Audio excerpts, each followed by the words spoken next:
Welcome to the New York Enterprise webinar, Growth by Going Global. I'm Robert Levin, publisher and editor-in-chief of the New York Enterprise Report, and I'll be the moderator of this webinar. I'd like to start off by thanking UPS for sponsoring today's webinar. There's me. Oh, bear with me. If you're not familiar with the New York Enterprise Report, we are the media company that exclusively serves the small and mid-sized business market in the New York tri-state area and beyond through our monthly print magazine, digital magazine, and business events and webinars like these. And as a matter of fact, speaking of events, we'll have a special offer on our upcoming International Business Conference just for the people of this webinar. And we will talk about that offer at the end of the webinar. You can visit nyreport.com for more information about us, as well as to sign up for a free subscription to our magazine or our email newsletter. We have a packed agenda today, so we're going to get right into it. Please take a moment to familiarize yourself with the control panel. We're going to try to cover a lot of ground in a very short period of time today. So on the control panel, you'll notice a chat box, which is really our question and answer feature. You can ask a question at any time during the webinar in that chat box, and I'll be compiling them, and then we'll have a Q&A session with our speakers at the end of the webinar. I will say that because our speakers today are business owners themselves and not general experts on going global, I'd ask that you ask questions that are specific to the experiences that they have had. You can also tweet us at NYReport, and you can use the hashtag for this event, which is hashtag INTBiz. We're very excited to be producing today's webinar. We recently discovered that 42% of our readers said that they are or plan to conduct some level of business overseas.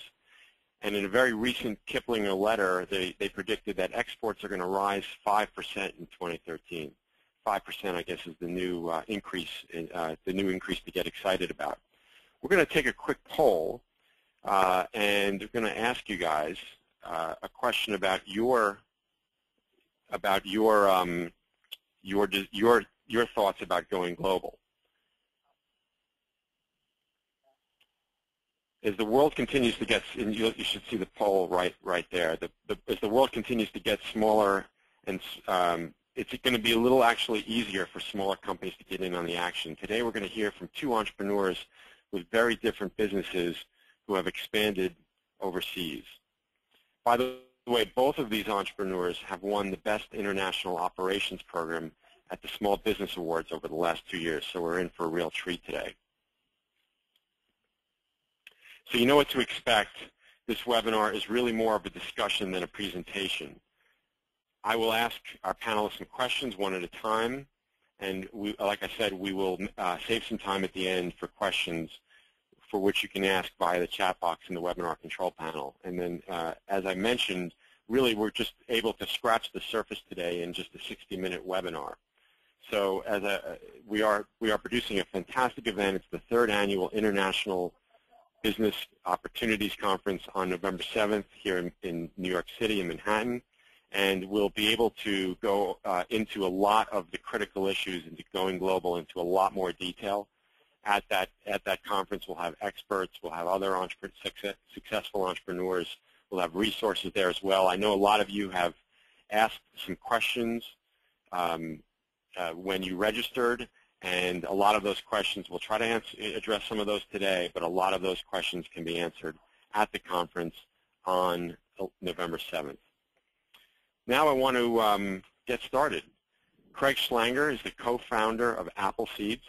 And as I mentioned, Appleseeds was recently announced as the 2012 New York Enterprise Report Small Business Award winner for international operations. Craig, can you tell us a little bit about yourself and Appleseeds? Absolutely, and thank you for having me. First off, I'd like to say I'm one of 4 co-founders. Appleseeds is run by myself and my wife, Allison Schlanger, and another couple, Robert and Allison Berna. So there are 4 of us behind the scenes, even though only one of us is on the phone. Appleseeds, basically what we are is an all-in-one play space for families with children 0 to 5 years old.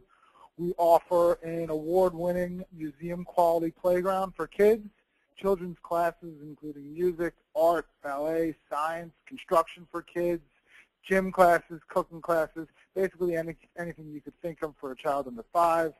We host birthday parties and other events, and our flagship location has a children's boutique and a hair salon for kids. We have 2 proprietary locations in New York City and have recently opened master franchises in India and the United Arab Emirates, with initial locations in Mumbai and Dubai. As I've said before, Craig, I just, when I think about businesses that go overseas, when you described your business, it was a shock when you had told me maybe a couple of years ago that you were expanding overseas. So I think just right off the bat to our attendees and participants in this webinar, this is, I think this is great proof that there's a lot of different types of businesses that have a lot of opportunities overseas. Now I want to go over to our next panelist, Mitesh Lakhani at the Reliable Group. Mitesh, can you tell us a little bit about yourself and your company? Absolutely. Yes, thanks for the introduction, Rob. And, I'm glad to be on the panel with Craig. We are a software technology company that helps different companies expand their businesses using technology to make their processes more efficient, all the way from the sales cycle to the client contact, working on mobile devices, web devices, as well as desktops. And we work in a number of different ways, both on the consulting side as well as on the software development side. And we are, in many ways, serial entrepreneurs in that we have expanded a number of different businesses overseas.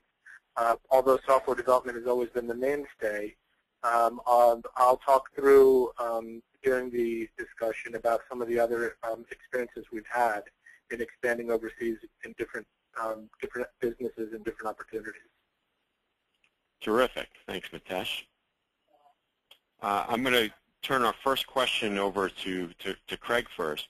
Craig, why did you start doing business overseas? What was the opportunity that you saw? From day one, us getting started overseas was more of a reactive process. But what really happened was the business was built from the beginning with expansion in mind. And because of that, our first location, our headquarters in downtown Manhattan, is a 15,000 square foot state-of-the-art facility. When you build something in New York City that is impressive, people pay attention. And within weeks of opening, we had received several inquiries from around the country and around the world from people who wanted to take our concept to their home city. As our business matured and our confidence in our operations and our brand began to grow a bit, we started to engage in more serious negotiations with those that were the most persistent and kept in touch.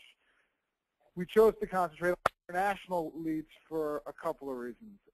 The opportunity is obvious. Someone putting their money behind our concept, whether it's in this country or outside of the country, that was compelling. What made going international more interesting for us is how much easier it is to bring a concept outside of the United States in a franchise format. I'm not sure how familiar many of the attendees of the webinar are with the franchising process, but in the United States there are franchise disclosure documents and state-by-state regulations. When you franchise a concept outside of our borders, there is no FTD and basically no international regulation. So what that really does is it makes for a much simpler contract and a much simpler business deal. It doesn't make the process any easier, but as far as getting a deal done, it definitely makes it easier. Another thing we liked is the potential that there was a lot less risk than opening an Appleseeds in Los Angeles or Chicago, where you're going to get one chance. If you open something in a high-profile city in the United States and it goes out of business, not only does everyone know about it, but it also goes on your franchise disclosure document, so future potential franchisees can see that you failed in certain cities. So by choosing international franchising first, we're allowing ourselves flexibility in negotiations and the ease of getting a deal done, and giving ourselves a lower profile, which we had time to figure out how to become an effective franchisor before we attempted to duplicate the effort in the U.S. It's really interesting. I think you're one of the few people, and I wonder, out of all the participants in the webinar, who else would say that it's actually easier to expand and, in a sense, less risky to expand overseas? That's something I think for a lot of us to think about. because normally what people would think is, it's going to be a lot more work and the risk level is a lot higher. So I find that very interesting. And I apologize, we had a little challenge with the poll, but I wanted to quickly go over the results here of the people that took part of the poll. We found that 33%, like you, Craig, had interest from somebody else in taking a company abroad, and there was somebody approached them. So a third of the attendees today, 70% wanted to grow their revenue, and 37% wanted to get some diversification outside of the U.S. economy. So I find that very interesting. Mitesh, how about you? Why did you start doing business overseas, and what was the opportunity that you saw? Well, it's actually interesting. We started expanding overseas in 1996. And due to the contacts that we had, as well as the access we had to the market due to family, we were able to explore the opportunity of expanding in India. And, at the time, far more than today, the U.S. dollar had a great purchase power parity in India as opposed to the U.S. And we were able to significantly leverage our U.S. expertise as well as the dollars that we had access to in the U.S. to expand far further and greater than we could have in America at the time. The first business that we were taking from the U.S. to India was a training center. We had a computer training center at the time in the U.S. where we were training, doing sort of adult education in the U.S. to teach people about how to utilize computer technologies in their workspace in multiple different arenas. So in the process of doing that, we had a number of different curriculums and coursework and different documentation regarding a number of different courses that we could teach people. We decided to take that content and bring it overseas, and we started by setting up courses in India that would allow students, both adults and children at the time, or youngsters at the time, to build their technology knowledge in India. At that time, as I said, the power of the dollar was extremely strong. However, it was difficult to open up in India at the time because they still hadn't opened up the market to foreign investors as open as they are today. However, we were able to sort of penetrate the market and go through some of the loops, go through some of the hoops. And I found it really intriguing. One of the reasons was the labor cost advantage. At the time, our CEO that had helped us build the institute was making a total of 10,000 rupees a month. And he had lived a very good lifestyle. He had a car, he had a nice apartment, he had, he lived pretty well. And 10,000 rupees a month converts to only about $250 or $300 a month. And that's what he was getting paid as the highest paid employee in the organization that was living a very, a very good lifestyle for himself. But what we did is we were able to use that leverage and use the knowledge that we had gained here, and we had built the student body to about 7,000 students. It took a few years to get there, and by the time we had gotten there, the awareness in computer technology had shifted and grown and built.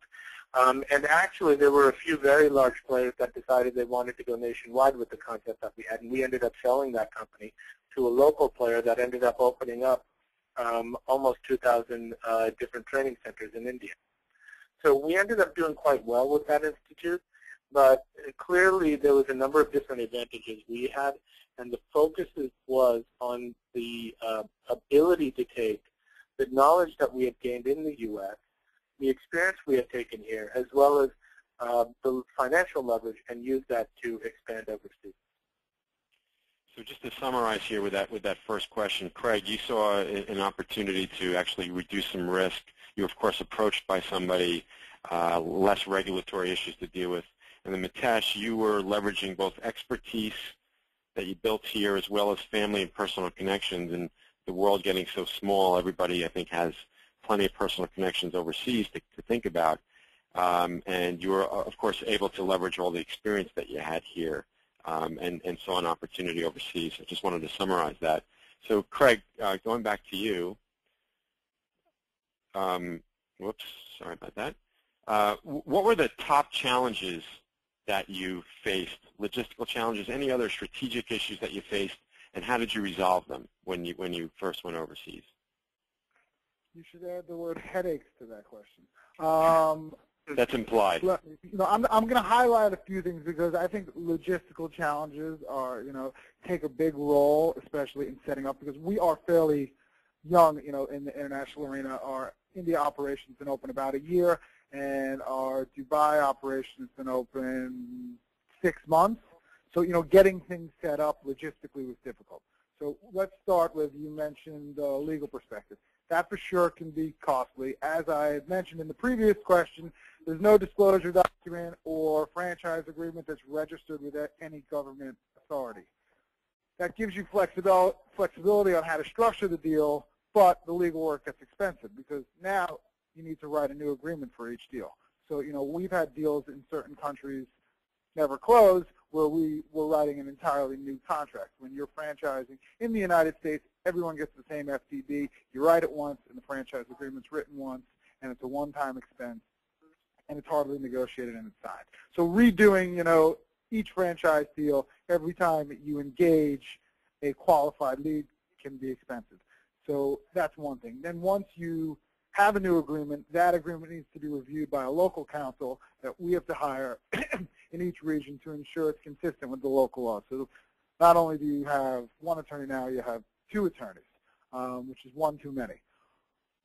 Once the agreement's signed, we then need to hire local attorneys, and they could be the same attorneys that you've hired to review the document to register the trademarks in that country, and that can be expensive depending on the number of marks and the classes for your particular business.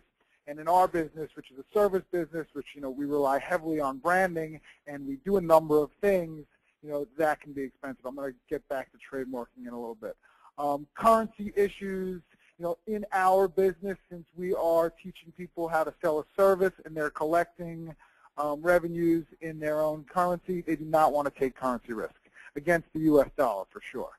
So to allay these concerns, what we try and do is we try and open a local bank account, which allows the franchisee to pay royalties in the local currency, which is how they collected their revenue.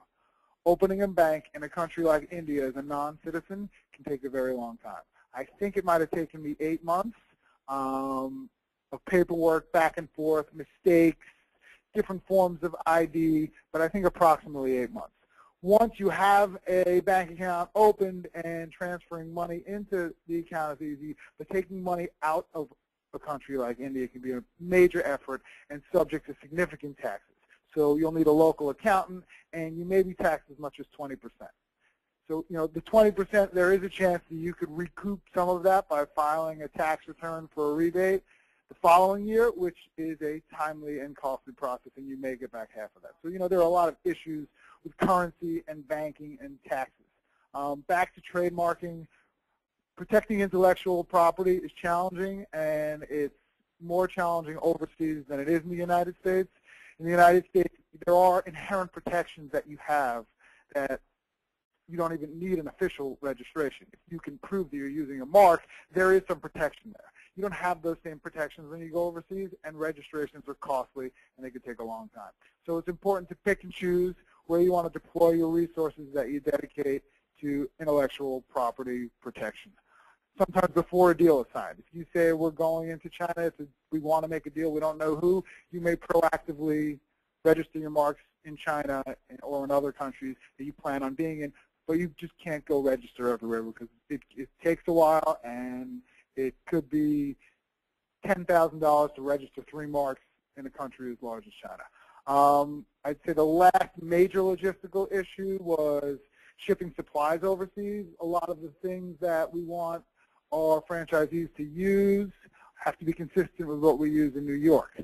Materials can get caught up in customs, and products, especially those intended for children, they may even need to be tested for safety, in local customs in India without warning.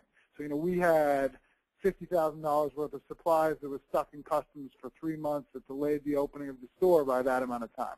So, those are true logistical challenges that are hard to predict until you really dig into a country and get to know it. Okay, so I see where the headaches come in. I could keep going. Those are the highlights. So, Craig, before I go over to Mitesh with the same question, a real quick question. If you have a quick response to this, which is, what's the one thing with respect to expanding globally, given all of these challenges that you had, that you would do differently, if anything? Well, what we've done going forward after these two deals is now we're trying to partner with experts in the region before we proactively seek qualified leads. You know, our two deals that are signed and up and running were reactive deals. People came to us. They were great people and great partners. We had no experience in the region. We've highlighted some regions that we want to go after, and, you know, I'll talk about that maybe a little bit later in the call. And now we're armed with consultants and experts in the area who will help us navigate some of the logistics that I spoke about that we experienced last time.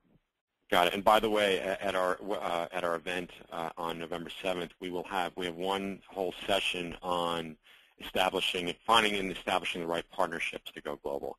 Mitesh, how about you? When you got started, what were some of the top logistical and strategic issues that you faced, and how did you resolve them? Well, you know, I think Craig did a great job of discussing some of the tactical issues that are faced in business. I mean, everything from taxation to customs to different structural entities that have to be assessed and aware, tax rebates that have to go on. And, you know, clearly those things are very challenging when you're not used to them or accustomed to them. And it took a long time for us to be understanding and aware of what different ways that we should structure those things. However, what I'd like to focus a little bit more on some of the softer issues that we faced, which were pretty significant as well. We actually had a clear understanding, or we had a overconfidence that we understood the communication methods there, the culture there, the working styles there. However, what really ended up happening is that we really only had a personal awareness through what we, you know, perhaps family, or what I consider to be, you know, a transitory sort of generation coming to the U.S. The working styles, the culture, and the communication was vastly different than what we expected. There's a few different points that stick out in my mind. I mean, we had built in the U.S. a company that was based on empowerment and getting employees and teammates to do what needed to be done. I was treated as one of the team, and every time in the U.S. when something needed to be done, simple things that were just clearly understood or could be inferred just happened. If we had a training class, and you know, there's supposed to be 2 trainers in a particular class, and one of them was out, they would call in a backup, and I wouldn't have to proceduralize that. You know, I remember one time I had gone into a training class where there were 40 kids in the class, and there were supposed to be 3 trainers in that particular class, and you know, 2 of them hadn't showed up. And instead of the manager making the decision to call 2 others because it hadn't been documented or systematized to do that, you know, we actually they were running the class with one instructor. So we decided to systematize some of those things, and we had to go into some of the processes in a little bit more detail than we had originally expected. We had done our best to try to empower these guys, but the method of empowerment over there requires a little bit more hands-on leadership than over here. And, you know, it's something that we sort of learned in a trial-by-fire mechanism. We didn't realize it up front. We realized it when we noticed the way that people just reacted differently to being empowered and getting some level of authority so that they would really understand what needed to be done and do it properly. And we would have to help them and guide them through that a little bit. We were pretty early in going to India, so the Western culture still hadn't penetrated there much. So that really became a big transition for them, little by little, as these things started evolving over the years. You know, and as I mentioned, I was one of the team over here, and you know, over there was a huge difference, both socioeconomically as well as just mentally, on how they treated the boss or how they treated the CEO, and that difference was extremely clear and very well recognized. I mean, I remember one incident where you know, I had borrowed my cousin's bicycle and decided just for fun to ride a bike to the office. And literally within half an hour, everyone on the team and certain partners were calling me saying that, you know, I was riding a bike and I didn't take a car and a driver to work. And it's such a different mentality because that wouldn't be a big deal in New York. I mean, that would just be the way things go. But outside of New York, when I went to India, that was like, for some reason, that was a huge differential because I was riding a bicycle to work the same way that some of the admin staff did. So, I recognized those differences. We eventually worked with them and understood what people's expectations were and how to handle them. But I totally agree that the technical business issues that Craig mentioned are the biggest part of the headache. But these things really came as a surprise as well because, they're really softer issues that we couldn't pinpoint up front. Right. So in summary, the cultural issues were actually greater than you thought, and it seems like there was, and would you say there still is the same differences in the culture in India, and I assume this is other markets as well, versus the U.S., in that in the U.S. employees, in most companies, they feel empowered, they can take the initiative and make decisions where it's less so in India, and I would guess in other countries as well? Well, so the answer that I have to that is I think that that's evolving and shifting, but I definitely don't think that they've reached the standards that we've reached in the U.S. yet. And, I think that, I'll get into this a bit later, but I do think that that's one of the opportunities that exists overseas at the moment. Right. Terrific. Mitesh, I'm going to stay with you for the next question. What do you consider your biggest accomplishments of doing business overseas? Well, we've done a number of different ventures overseas, and I would definitely say that the biggest accomplishment that I feel that we've achieved is that we've been able to get past the technical hurdles of the business, get past the cultural hurdles of business. And, being in the technology space, we are in an extremely competitive market.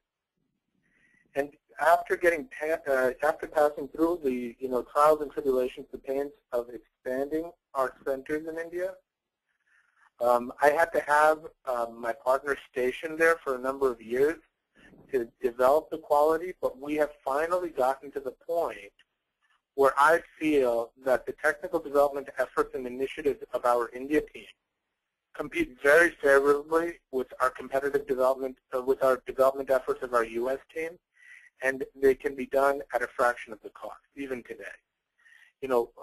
For years, the challenge in the industry was the balance of quality and price, and for years, even today, for many companies, the issue is that, if you're outsourcing, then you have to settle for a very low quality or a lower quality than you can get in the States. And while you get the price advantage comes at the cost of quality. And we took a long time to set up our infrastructure. As I said, my partner was going to be there for only 12 months. He ended up being there for 5 years. But in that process, we have set up a system and a structure whereby our efforts, our initiatives, our results, our product competes very favorably with U.S.-based and U.S.-developed product, and it's being done at a fraction of the price, which is a very difficult milestone to achieve. Sounds like a great accomplishment. Craig, how about you? What do you consider your biggest accomplishment to date, since it sounds like you're really just on the beginning of this adventure? What's your biggest accomplishment in doing business overseas? I think, something we started from the beginning, and I think collectively we're most proud of, is getting organized. I mean, how do you document and organize a service business so an outsider from a different country has everything they need to run it efficiently? We built this business with the idea of expansion in mind. So from the beginning, we wrote down everything. Now, when we go sit down to discuss a potential new deal, we show the potential franchisee or partner what they're going to get. They're going to get a comprehensive operations manual. They'll have employee training manuals for every single department. There are written curriculum manuals which provide scripted formats for all 8 of our classes over several semesters. These manuals contain materials, supply lists, vendors, and a corresponding DVD with a video representation of every class. This is the most important piece of documenting this business. We've built proprietary software that runs the administrative end and the client end of the business. The software has everything they need to get started, as well as providing logins for clients so they can buy their services online.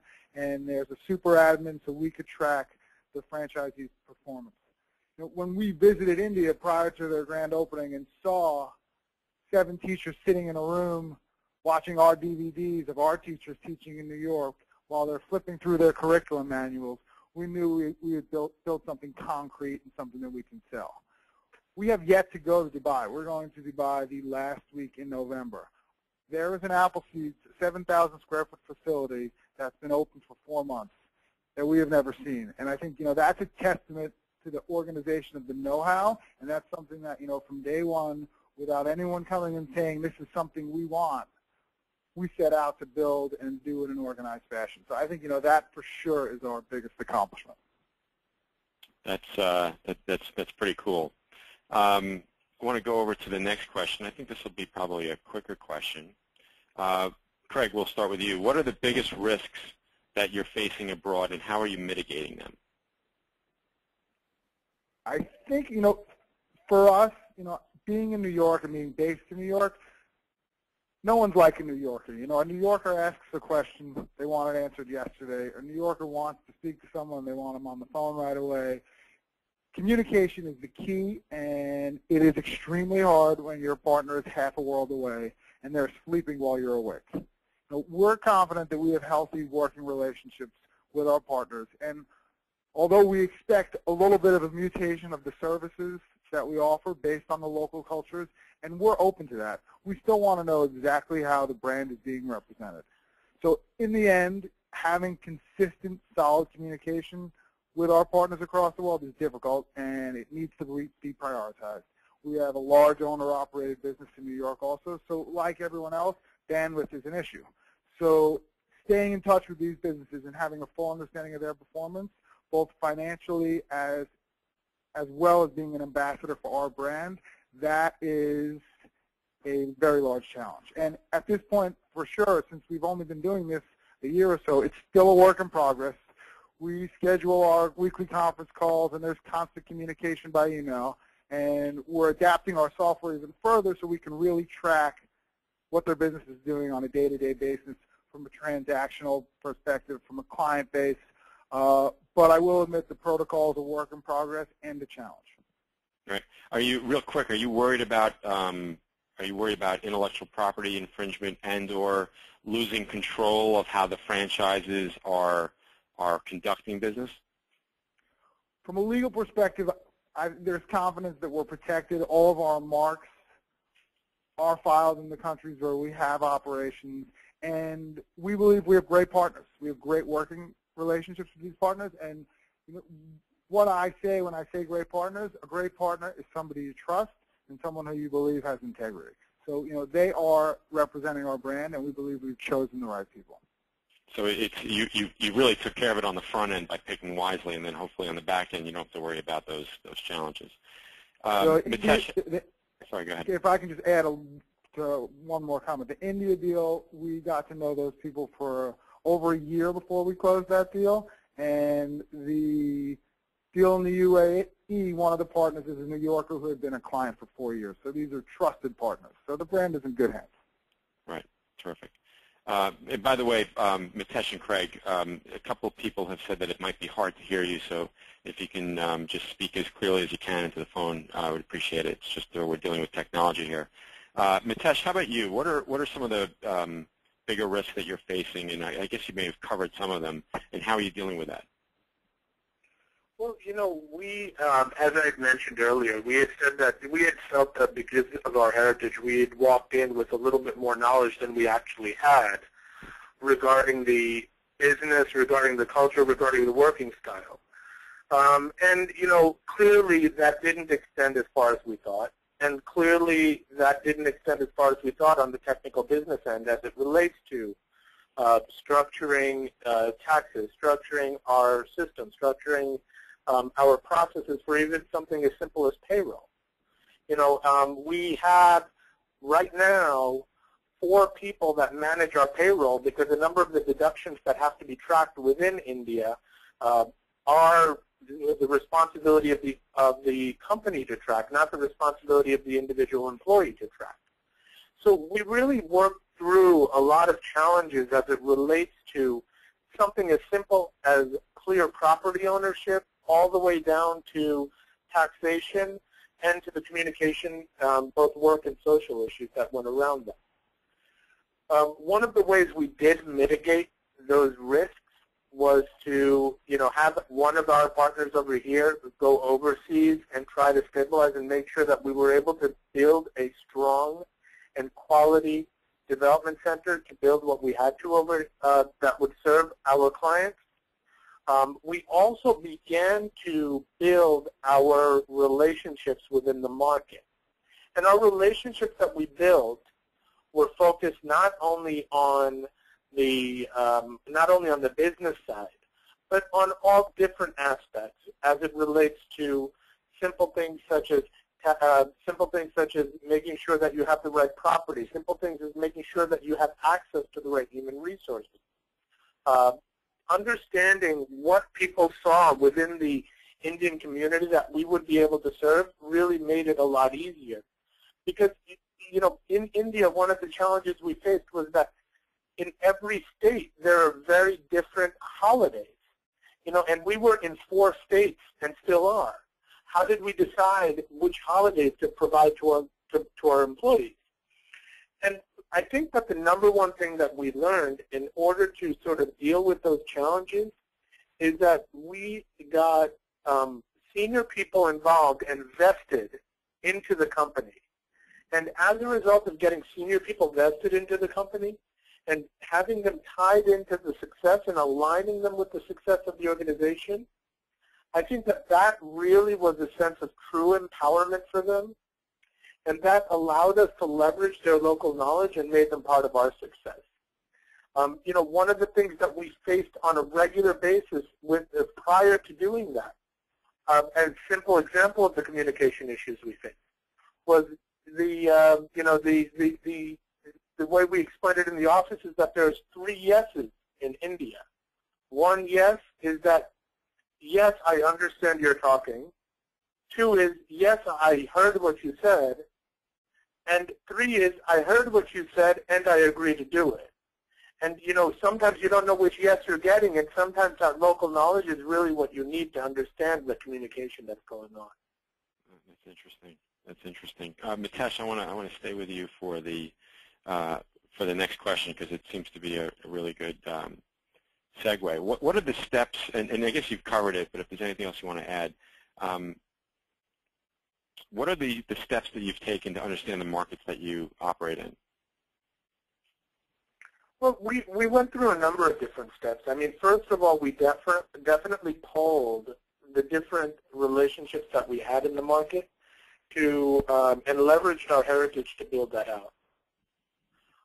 The second thing that we did is we made sure we hired appropriate human resource partners and teams to get the right people in place, particularly at the senior level, who were going to be able to understand and build the market and be our representatives where in places where we couldn't be. I also, surprisingly enough, found it extremely valuable to have a very strong personal assistant. Because having the personal assistant allowed a lot of the details which would have been missed by myself, a non-local, to be understood and discussed thoroughly before we went to our next meeting. We also made sure to speak with every single team member on a monthly basis. Even when we were expanded around 4 different offices, which we are now, and we had, a couple hundred people, every single team member got a touch point from me, especially in the initial phases, every month. And what that did is all of those data points clarified my understanding every step of the way, because the more data we had and understood, each valid perspective of our growth, as well as our localization of our techniques and thoughts, really gave me data points that we were able to utilize and my team was able to utilize in building this so that it was scalable and flexible. So here we have Mitesh that really bridge the gaps by, and you have employees there, so that it's a little different than Craig's situation. With the employees, you were reaching out to each employee.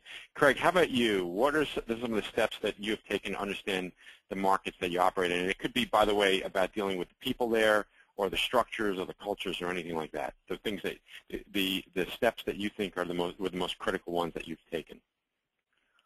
Looking back, I would say it's difficult to size up a market that you know very little about.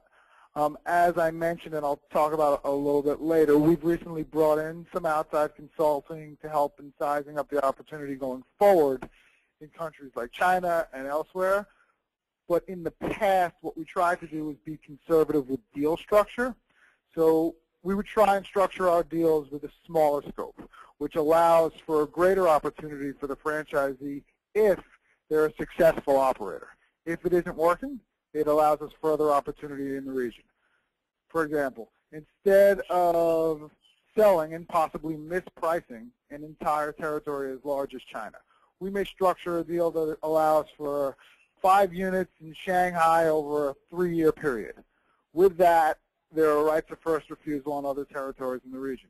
When the milestone is reached, it triggers a larger opportunity, all while maintaining a right of first refusal, so someone else can come into the market and leverage this team's work bringing the brand to the region. So it gives the franchisee an opportunity, and it protects us. And so it works for the franchisee because they also get to pay a smaller upfront fee. So right now, what we're doing going forward is we're targeting a number of existing multi-unit children's businesses that we can rebrand as Appleseeds and hand over our programming and know-how. That's another way to kind of come in with a very specific size deal in mind. But looking back, structuring the deal with milestones and rights and time frames allows you to make some mistakes. There's a definite demand for westernized children's enrichment programs around the world, and when you attempt to go there, you're going to make mistakes. So you don't want to make a mistake that you can't turn back from. So we're not just going and selling off all of India and selling off all of China. We're trying to be specific in how someone can grow the brand for us successfully, protect them, and protect us. Got it. Terrific. So it's interesting. What you're doing really is while you're learning, you're protecting your downside and still leaving the upside both for you as well as some of your franchisees. Exactly. Yeah, terrific. By the way, we've gotten a ton of questions, and what's interesting, Craig and Mitesh, is you guys have already answered a number of them. So I want to go over to the next question. Craig, we'll start with you. Looking back, what, if anything, would you have done differently?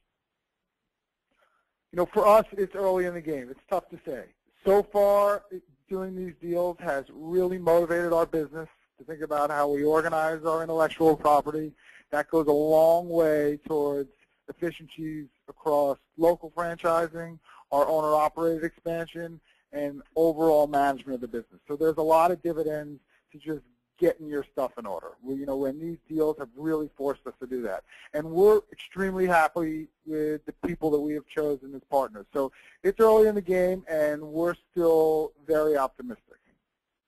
I just want to add something for everybody listening in, which is, here Craig is saying that there's not much that you would do differently right now, but I think it's because you really were very careful on the front end in choosing who you're working with, and I think that can't be said enough. Mitesh, how about you? Looking back, what would you do differently? Well, I would have to agree with what you just said, Rob. I mean, getting an appropriate local partner early in the process and having them vest in a phase-based way is probably the #1 thing that we could have done to shift some of the empowerment and responsibility, as well as allow us to gain a foothold in the differences in the markets very early. We had initially owned 100% of everything we had built out in India, and little by little we began to realize that vesting top-level people was a very important aspect to empowering them and making them feel like business owners that were part of the growth of the organization. But as Craig had said, it's very important to do that systematically and with an upfront vetting. One of the institutes that we had opened up out there was an SAP training center, which is a software solution that is for mid to large-sized businesses. And the partner that we had chosen happened to not be an appropriate partner for us. And he had photocopied a lot of the training material and opened up a new institute, which he started calling by a different name, but at the bottom he used the tagline of Reliable Group Company, which is our company. And going through a legal process to get him to stop using a Reliable Group Company was a very long process. And unfortunately, he was never a Reliable Group Company. He happened to be a former Reliable Group employee. But vetting the partners up front is a big part of it because, as Craig had mentioned earlier, the type of protections we have in the U.S. we often take for granted because the protections in other countries, particularly in India, overseas, I could speak intelligently about, are not the same, nor are they streamlined in terms of making sure that we're not taking advantage of. Great. So thanks, Mitesh. So again, can't be said enough. Getting the right partner, spending the time on the way in makes it a lot easier and reduces a lot of your risk while you're there. So Mitesh, as you look at your business today, what trends present the biggest opportunity overseas for you right now? So in our business, which is the technology space, I think that up until today, the majority of technology work that was done overseas, particularly in India, even in China this applies to, has been what we call transactional work. There's certain projects that are defined, designed, created, visioned, and then we would take those projects and get them developed overseas, which is a little bit more transactional. There are, right now, due to the fact that there isn't too much immigration reform, the differences in pay scale are not as large as they once were. The cultural differences are very important to a lot of people. I believe that there's going to be a huge brain drain from the U.S. to India or from the U.S. to China.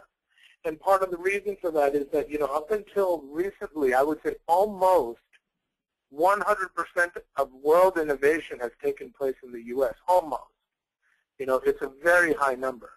And the innovative thoughts, visions, concepts of what needs to be developed, how to use technology has happened in the U.S.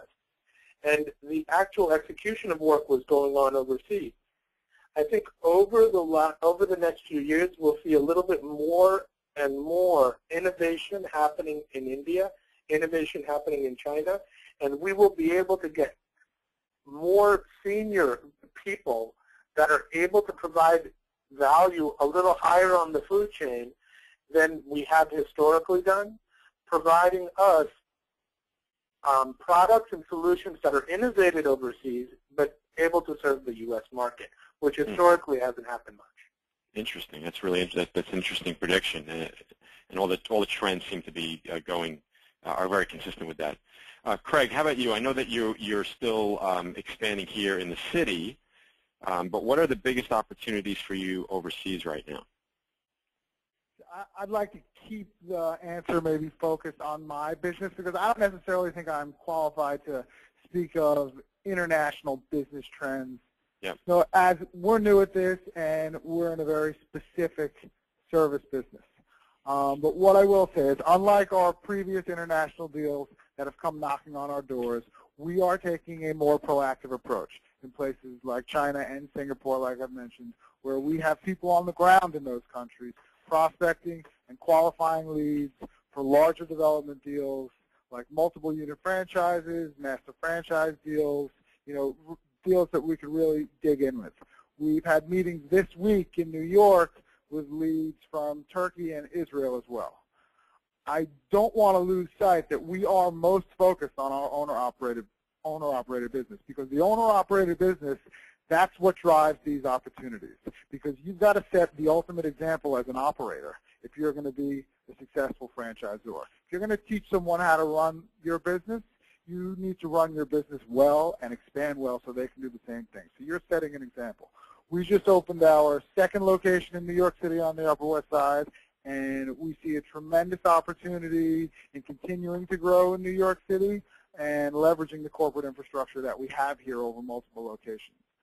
Once the new location gets its legs, which we expect in the next few months, we'll be actively looking for more space here in New York. But those local deals, that's what drives all these other opportunities. That's really interesting. Including the international ones.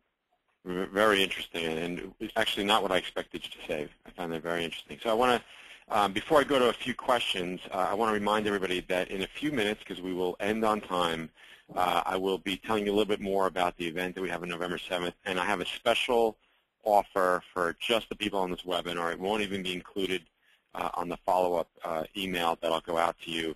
That'll also have a link to a recording of this webinar if you want to go back to it.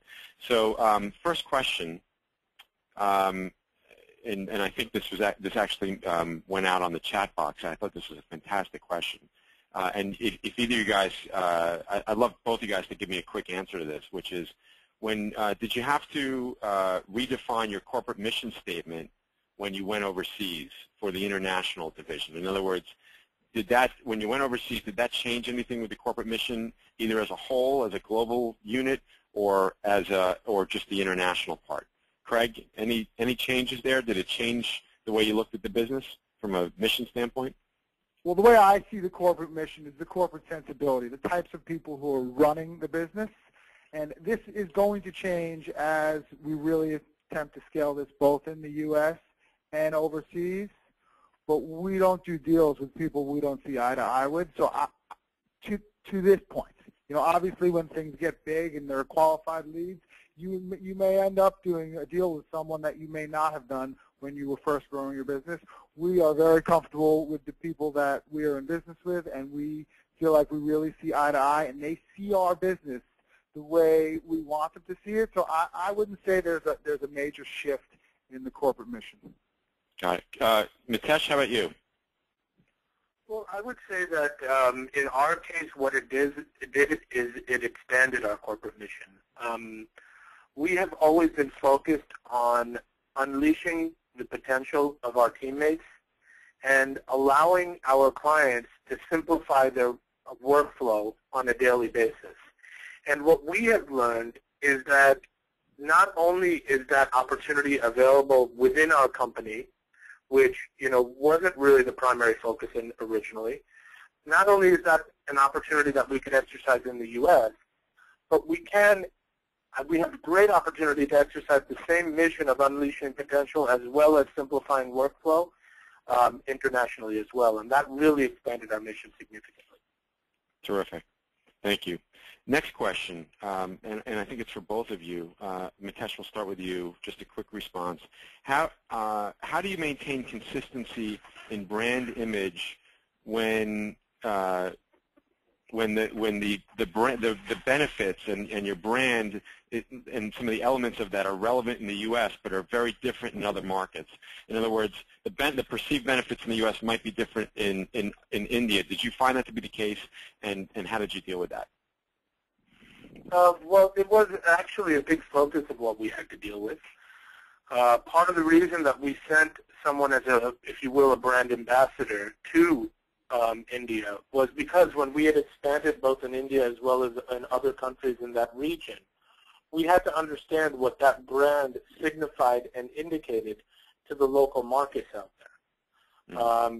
And we had to make sure that we were both consistent in the image that we were trying to portray, but at the same time, we had to be sensitive to the local norms and the local culture in what we were doing.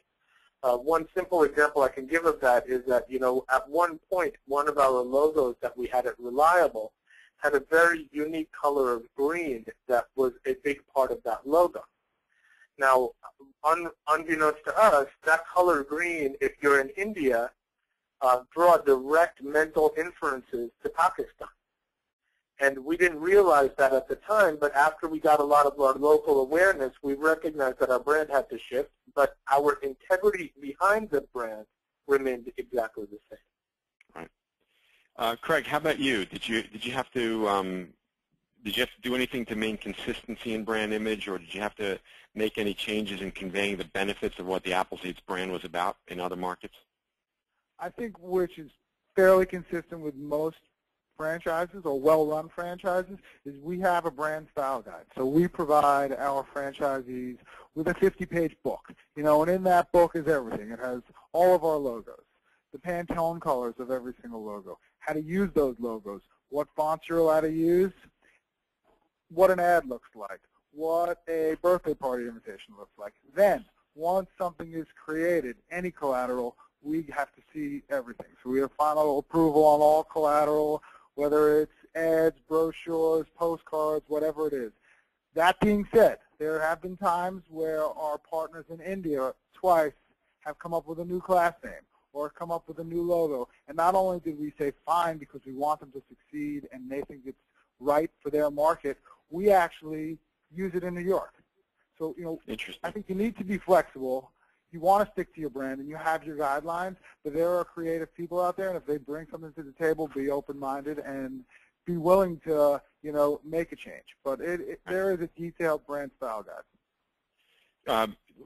Thanks, Craig. Last question, and Mitesh, so you had some family, so you had some ways to get acclimated in the market.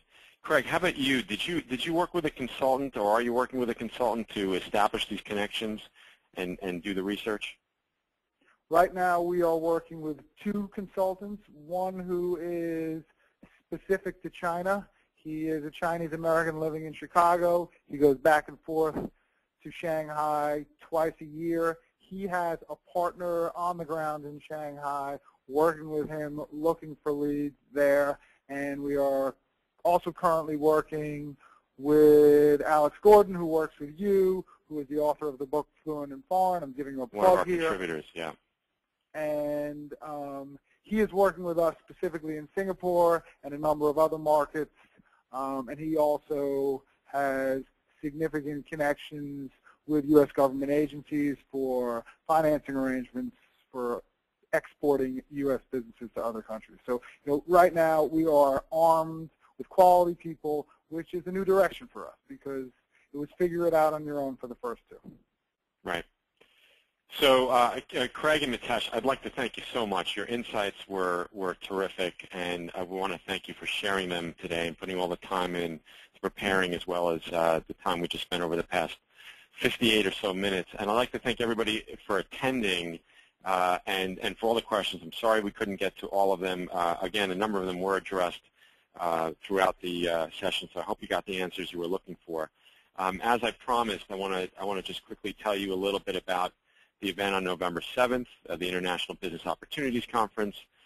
Tickets are $50 just for people who are on this webinar. If you use the code webinar, you can actually get in for $20. You have to use that code today. Between us, I think if you passed it on to somebody else, we probably wouldn't know because somebody actually asked a similar question. So I hope to see you on the 7th. We'll be able to go into a lot more detail on a lot of critical issues related to taking your business abroad. Once again, I want to thank our sponsor, UPS, for not only sponsoring the webinar, but really sharing our vision in wanting to help companies go overseas. And here you can see a number of the different services that UPS provides. And then finally, we did try to cover a lot in this webinar. So I would like to let you know that we have a recording of the webinar. It will be available within 48 hours. We will send you an email, but you'll be able to find it over at this URL, nyreport.com/webinar. And it typically goes up in a few hours, but it could take as long as 48 hours. So again, I hope to see you on November 7th, and I'd like to thank everybody for participating. Have a great day, and good luck in taking your business abroad. This will conclude the webinar.